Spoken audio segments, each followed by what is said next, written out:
Balancing the scales. Hello, everyone, and welcome back to another episode of Balancing the Scales with O. And me. And we're so excited about being back with you guys. There's a couple things we need to do first before we really get into the deep stuff. I want to pay a few bills. First of all, I just want to let you guys know that you are well appreciated. We thank you for all of your experiences while here on this planet. It means a lot to us. Our experiences are interconnected, whether you want to believe it or not. I believe all things happen for a reason. The divine is living throughout all and within all. So with that being said, thank you for your experiences and your existence. Much love. V, we have quite an interesting segment today. First of all, let me give a few other shout outs here. So I want to shout out to Black Experience Clothing. If you are watching on our segment, I have on their Love t-shirt. You can check out that website at Black Experience Clothing. You can also search for them on Facebook as well. The owner name is Eric. He's pretty awesome and very creative. I think you guys will really like some of the gear that they're actually bringing forth. I got my own collection on right now. I'm going to order a few more. Once he get his kids line in, I'll order some for my kids as well. Awesome. Yes. All right. So, V, we have to touch up on some comments that people left from the last video about that. Yeah. So go ahead and talk about that a little bit. So tell us. So one of our listeners made a good point, and she said that Orlando had said that once you think about the sin, or once you think about cheating, you basically committed the sin, as the Bible says, as a man thinketh, so is he. So Orlando had quoted that, and she said that she disagreed with that because thinking about something is just the fantasy. You can't really stop yourself sometime from thinking about things. It doesn't mean that you should interpret that as, oh, I've cheated already, or I've been inappropriate with another person. It's just a thought. Now, when you bring that thought to action, then that's when you have committed an affair or whatever. So she wanted to make that point, which I agree with her completely. I think that a thought is a thought and an action is an action. Well, first of all, I agree too. A thought is a thought and an action is an action. But I just want to bring clarity to what I was trying to say. All right. So we all know that anything that begins externally starts internally first. That doesn't mean you necessarily actually commit the act of, but the actual intention came from within. Therefore, anything that starts within can manifest externally if you allow it. What I was referring to was if someone is having a thought of being with another individual in an intimate way, versus seeing someone as just, oh, they're attractive. Internally, if they find themselves wanting to be with them intimately, it's creating a lustful desire. So therefore, that lustful desire means a lot more than, hey, if I see you and I think you're just attractive, you're attractive, but I'm not yearning to have sexual intimacy with you. So that's what I was referring to. But she's right. I mean, I'm not saying that if you internally think that you're sleeping with the person, because sometimes we can't control our thoughts, but we can control our intentions. So that's what I was referring to. Okay, good. So we should get into the topic for today. Yeah, because you said that. What are we going to title this again? I know we talked about it. Staying connected in the era of social media. Staying connected. So I thought that we should first start by reading a couple of facts. Isn't that an oxymoron though? Staying connected in the era of social media. Because I mean, the point of social media is to connect us, right? Yes, and that's what we're going to get into. We're supposed to be connected in social media, but it seems like we're not, according to these facts that I have here. So one of them, which is the most, I think, alarming for me because I didn't know this, but currently, as of 2019, there are 2.27 billion active users on Facebook. And I thought maybe because I stopped using Facebook once I left college, that I guess everyone else kind of stopped using Facebook. But no, such is not the case. Actually, 2.27 billion. And that number is forever growing. The second fact is that one third of all divorces filed in 2011 contained the word Facebook in it. That's crazy. That's wild. And the third is that 80% of all 80% of U.S. attorneys say that they have noticed a spike in divorces that contain some type of connection to social media. So it's not just Facebook, but it's like the whole social media spectrum being mentioned. So let me get this straight. So the idea and the concept of social media was to be able to bring everybody together, but has it really detached us? I think in a way it's brought us together, and in another way it has detached us. I think in a way it has brought us closer perhaps to people who are further away, and has disconnected us from people who are closer to us. Has it brought us closer to the problems versus the individual? I mean, because if the divorces are high, it doesn't seem like it's helping in that way, because it seems to be disconnecting us from our natural reality, but connecting us to the virtual reality. Correct. The virtual existence of what's around you that's not necessarily that you can touch. But yeah. I mean, in that matter, yeah. So I mean, I guess when you think about it, the divorce rate would be high in that case, because if you're not really connecting to your spouse, because you're not, because you're not, because you are on your phone connecting to your friend from college, connecting to your coworkers, connecting to just random people whose pictures are you're checking out, which you shouldn't have one, but all those things that you're doing on your phone, you're not really speaking to the person next to you, whether that's your child, your parents, your sisters, whatever it is. You're disconnected to the people who are in the room with you, and you're connected to a whole bunch of strangers who, like you said, exist in this virtual reality, but you're not in your present reality. So I mean, is it the actual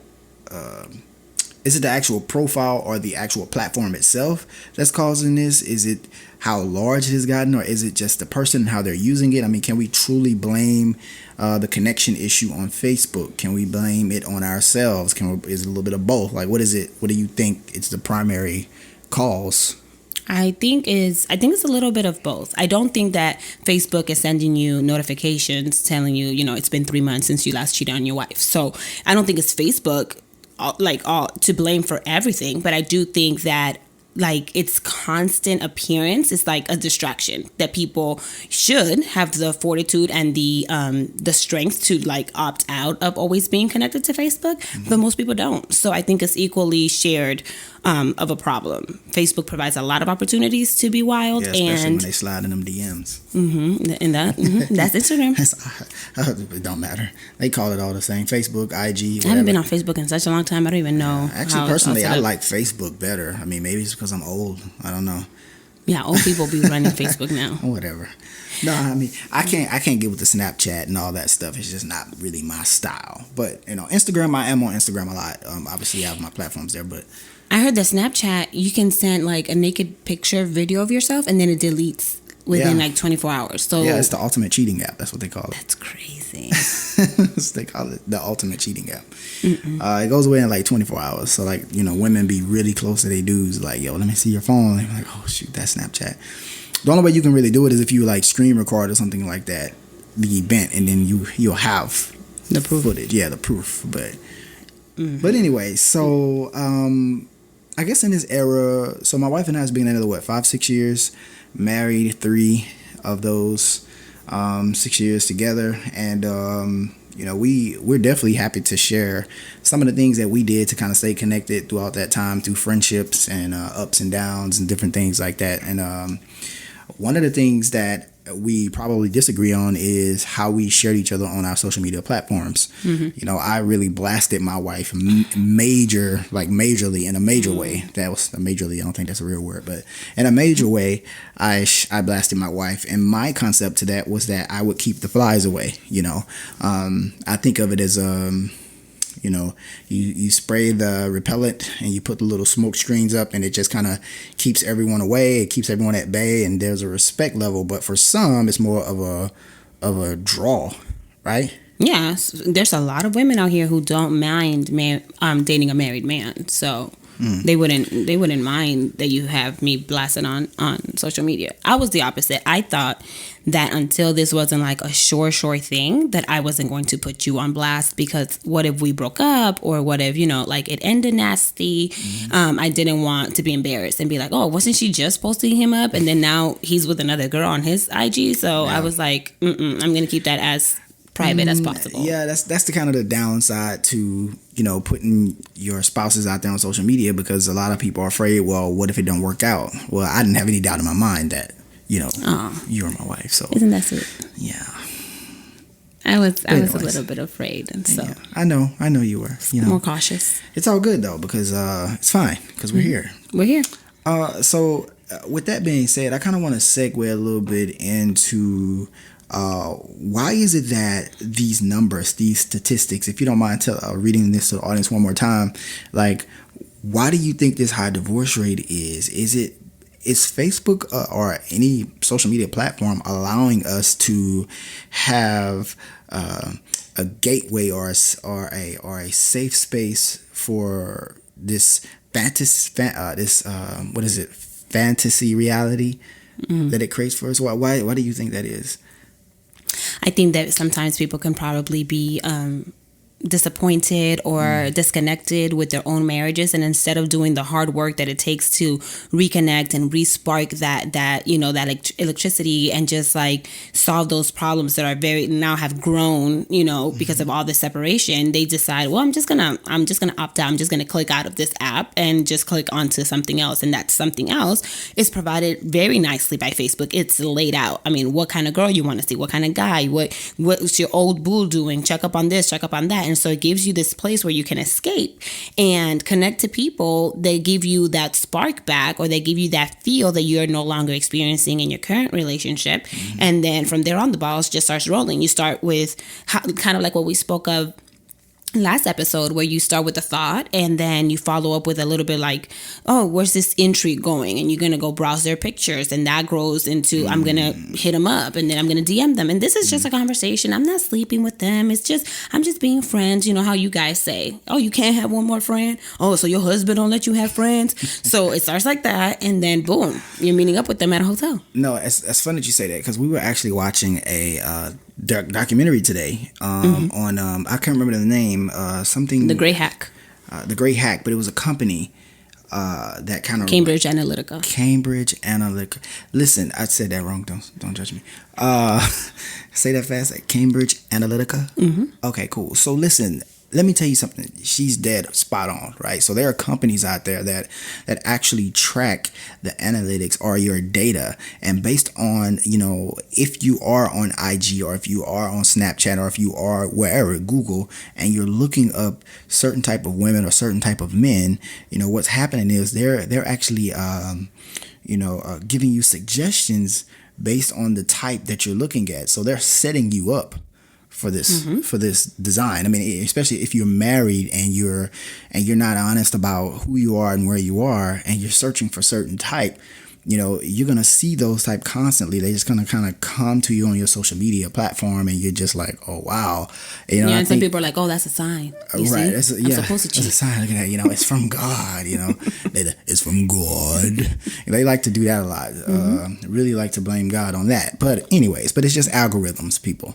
It's just algorithm data analytics that are basically designed to get to know you, exactly, and to give you the things that you want. I know that to make true your day more exciting. Every time I go on your page on your phone and hit your explore button, everything's about dreads and beards. yeah. Dread beards. Shout out to the beard gang. Sciences. Shout out to the lock community. I am growing my locks. But I'm sure that if I went on my other friend's explore page, hers are all about like baby products and things that you should buy for your baby and things like that, because that's what she's always clicking on. So it's really just getting to know you, and it's giving you these suggestions in a time in your life where you're vulnerable and you're seeking connection, and you're probably sad about your current relationship, and then all these things are telling you, hey, disconnect, hey, this is a way that you can make that feeling go away, or this is a way that you can bury that feeling down low and really concentrate on something else. And a lot of people take that bait and then we have 1/3 of divorce. Speaking of bait, I never forget, shout out to the mother-in-laws out there, shout out to you guys. I never forget, I was actually looking at a photo, and it was of a young woman, and it was like a photography set that I really enjoyed. For those of you who know me, know I do photography and I love art, right? Well, I like this photo, and your mother, I was at your mother's house, and she was like, oh, you see? And so she actually showed me and my wife the photo that I liked. And I was like, oh yeah, it's a beautiful photo. But in her mind, she was thinking that I was checking out women, but it wasn't like that. Mm-hmm. So it's the it wasn't danger. like that. Sure wasn't. Shout out to my mother-in-law. But she was looking out for her daughter. But in reality. Yeah. I'm surprised that that's the picture you thought was Smo's. Right. Where was it? Where was it? Which one? Cinematic. I don't know. What was so beautiful about that picture that you just had to... No, in our reality, it was actually the editing of the photo. It wasn't necessarily the woman. I mean, the woman, she was attractive, but it wasn't like I was looking at her like, oh, wow, look at her. But anyways... You see how it happens? God. It's leading us back into that conversation again, but we're not going to go there. Oh boy. And I don't know why men do that, because now I heard that Instagram has a little thing that tells you the things that you've liked. So if I'm your wife, I can see the things that you've been liking. And so I don't think understand. it's a way you can block it, though. You can actually block it now. I think I'm they sure have there's always a way there. to block something. Yeah. It's just no privacy anymore, But anyway, so the point I was trying to make is, to your point about people trying to hide and suppress. I think what social media does is it gives people kind of like a veil to hide their true feelings, because they can't necessarily outwardly expose what they feel to their spouses or to their loved ones, because they feel that it won't look good, or they don't have a safe space where they can express themselves, or if they find a certain woman attractive, they afraid, so they hold it in, and then it kind of eats at them, and it kind of tears them apart from inward out. So Facebook kind of gives them that filter, allows them to kind of hide a little bit, or any social media platform, especially Snapchat. It's like number one. But I don't think that's healthy, though. That's why I think that an effective way to stay connected to your spouses or to friends or family or whatever is just kind of be open and honest about the space that you're in. And I think it leads to a healthier friendship, a healthier dialogue, not just for yourself, but for your spouse and for people that you're connected to. But I think that's mostly a problem that men suffer from, being honest and being like, just open with your feelings, instead of saying, hey, I'm feeling a little disconnected to you. Hey, do you think that we should start going back to the gym because, I just want our bodies to be tighter, or whatever it is that you're feeling towards your wife or your husband, whatever it is. Instead of saying that, what you guys, I feel, do is, oh, no, I'm not going to upset her by telling her that I'm no longer attracted to her, or that I'm thinking about somebody else, or that I feel disconnected in the marriage. Instead, what I'm going to do is go ahead and start this whole second relationship with someone else, because I don't know if you guys think that that's going to make us less upset. Like, I don't understand why you guys just don't just own up to your feelings and say how you feel, and then just, express that and try to navigate that. And if it doesn't work out, then it doesn't work out. But I don't feel like you guys take that route. You always take and let me escape this reality as fast as possible. Well, I mean, when you think about the statistics and you look at the spiritual essence of things, men have always been put into a box to say, big men don't cry. We don't show emotion. We don't express in that way. So mostly we've always thought that our way to express to you is our manhood, how we carry ourselves, our swag, our strength, not necessarily our feelings.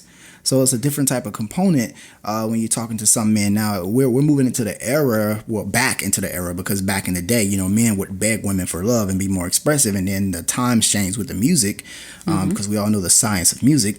And then now we're moving kind of back into that whole, well, actually, we're not yet. But some men are more expressive in that way, to have a woman, to have someone that wants to understand, where they are internally, whereas most men kind of suppress that. What do y'all need in order for us to help you facilitate your feelings, help get those feelings out? What is this? How can we stay connected to y'all? Well, I think that's something that has to happen at home with family and society.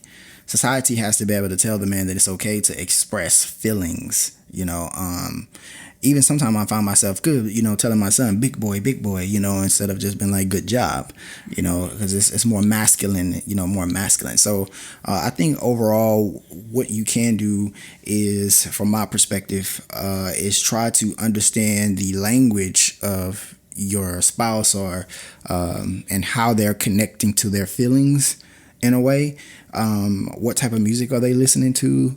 They love listening to rap. Why do you like rap so much? Oh, because I connect with that. It makes me feel like I can suppress my feelings. I feel like rap does that a lot. It produces more anger. Or it could be that I just like to go riding in my truck, or I like to go fishing. That's why I find more intimate. So is the woman supposed to try to different. figure out like how to enter those spaces with you? So if you like to ride with your truck, should I like volunteer to take a ride with you as you're processing your feelings? Should like how do we get because we ask y'all all the time, how are you feeling? How did that affect you? I'm cool. I mean, I don't really think about it anymore. I don't really, it doesn't really affect me much. And inside you guys are like a wreck. So right. Well, I mean, consistency is the key, for men. If we're always just like, oh yeah, we good, just be consistent. Don't be nagging, but just be consistent, every day. Hey, how you feeling today? And I think that slowly changes the DNA and the consciousness of the man to maybe want to open up a little bit more and express a little bit more to you. So yeah, so I think it's a process, and connection is definitely the key. So I think we've done a lot of like advice, or we've discussed a lot about married folk. So what about singles or people who are trying to date? How can they stay connected despite all the distractions that they face in social media? Well, one, I think that they shouldn't lose their integrity inside of social media. I think that social media really allows people to kind of conform to society. So therefore, they kind of lose the essence of who they are and where they're trying to go, and what they want to be. So they use social media as a way to try to like connect or fit in, not necessarily Be themselves. Yeah, not connect, but like just kind of fit in and conform, so they'll be normal. Because since social media, I believe what the suicide rate is like through the roof. We should look up that statistic as well. But yeah, I think if you're single, the most important thing is before you can date, you must learn how to find knowledge of self. That's my biggest advice. Find knowledge of self, understand what it is you want, you desire. And then along the lines of that, I think it's easier that you will draw more things that bring you joy versus things that you want to help self-identify with. You want to. I think, can I give women a piece of advice? Absolutely, yeah. That's what this is about. I think for women who are out there dating and getting to know people, my advice would be don't give them your social media handle. I think that when you give a man, or when a man gives a woman their social media handle, what you're doing is you're jump starting your relationship in a false sense of familiarity that you don't really have. So this guy gets your Instagram name or your Facebook name. That Friday night. By Saturday morning, he already knows all about your pictures, your interests, your family, whatever it is that you decided to post. He has gotten a jump start on all of that without taking the time to take you out to dinner, to invite you to different places, because it is in those dates and in those times shared together face to face, then you get to know a person instead of already building all these assumptions based on the pictures that you posted, or on the videos that you put out there, and then they don't really know you, but they think they know you. So I would say to the women and to the men, have them earn yourself. Have them earn you. Have them really put forth the effort to get to know you by courting you and taking you out, instead of you providing all this information quickly. Like, here you go, speed up this, getting to know me. That's definitely facts. That's a good point. I think that what I would do is, man, not give out your phone number either so quickly. One of the things that I would recommend is giving them your email. Like, what? Email? Are you tripping? Yeah, I mean, I think it's a fact. I think giving them your email would show you how much they really want to get to know you, and if they really want to get to know you and not just want to have a quick conversation to see where it can go. Emails show a lot of things about an individual. If someone gives you their email, it shows you how organized they are. Yeah, because if you It If you're shows you how emailing me, I organized they have are. about 5,000 emails Right. in my Gmail. Exactly. I'm not gonna find it. If they're emailing you, it tells you that they're serious about their time and they don't like wasting their time. And if they're willing to email you back, it shows you how organized they are on the other side of things too. And of course, the email thing is a way to get things started, and eventually you get comfortable and you kind of go with the flow. You lose the script. Yeah, it's a scripted way, but at the same time, it's a protective method that kind of keeps you from giving out your number and different things like that. That's cute in a way, I think, because I think it's the most modern way to be throwback. Back then, you used to like write letters to each other. And so now I think, oh my God, wait, listen, this is cute, people. Because not only does, when you exchange emails, he has to email you, which, yeah, obviously shows a level of effort, or she has to email you, whatever. Like, I'm thinking about the traditional, he's courting the girl. So the guy has to send the email, but then the girl has to stay by her computer, refreshing that page, making sure that it doesn't get swallowed underneath all the spam that we get every single day. So, Right. it's kind of like, wait a minute, Mr. Postman, like people waiting for that card to come in the mail. So I think that's cute. And then let's say that y'all get married, because us women always think this could potentially be my husband. Let's say y'all get married. Now y'all have like a transcript of all the love letters you guys send to each other via email, and you can print it out for your kids. You see, I or wasn't at your even thinking wedding. about That's all really that. cute. Like, see, That's what we think. I wasn't thinking about all that. You see what I mean? Yeah. I think it's a cute idea. Okay. Well, for all the ladies out there that's out there in the game and they're looking and trying to find an eligible bachelor, that's it, right? Definitely shoot them your email, man, and see how serious they are. If they email you back, and they be like, hey, yeah, let's definitely let me take you out. Let's go catch a movie. Let's go grab a bite to eat. Let's do all of this. I think that maybe the reason why people might not want to do that, and I understand this because when I was single, I felt the same way, is that women sometimes in the back of their mind have this little voice that tells them like, girl, you better make this easy. Like, it's been like 3 months since you have had an active little, suitor knocking on your door, or you've been over 2 years single and your ex is not even stunning for you. So, we want to establish that connection really quick. So it's like, here's my email. Here's my phone number. Here's my Instagram. Here's my Facebook. Like connect, because there's this fear that if we don't make it easy and accessible, that they will lose interest and that they won't put forth the effort. And maybe our past experiences show us that they don't put the effort. But I think that, yeah, that's a sad thought. And I think that you should honor that thought by, understanding that it does make you feel lonely. It does make you feel sad. But if you continue to do the same thing over and over again, will you really yield different results? So yeah, that's true. But a lot of that, if I had to be honest with you, I think the fear it's fear, and it's from years of society programming the women to say, oh, I must do that. But at the end of the day, you all are individuals, just like we are individuals, and you have lives just like we have lives, and so therefore you should not be focused on the fear aspect of whether or not he's going to write you back, because if he's going to write you, he's going to write you regardless. So if it's meant to be, it's meant to be. All things in divine order, which is what this channel is all about, right? correct. So with that being said, my queen, this has been a great segment, and you guys make sure that you follow us on Instagram at _balance the scale. You can check us out on YouTube if you want to jump on there to catch our segments at The Official Reload. And you can also follow us on Facebook at Balance the Scale as well. Leave us your comments on all of our social media platforms. That is how we're able to read your comments and actually respond to you guys. So we really appreciate that. If you'd like to support the podcast, you can do so by going to anchor.fm, search for Balance the Scale, and you can also make donations to the podcast to help grow the podcast and to keep the podcast going. We really appreciate it, and much love to you guys out there. Yes. Peace.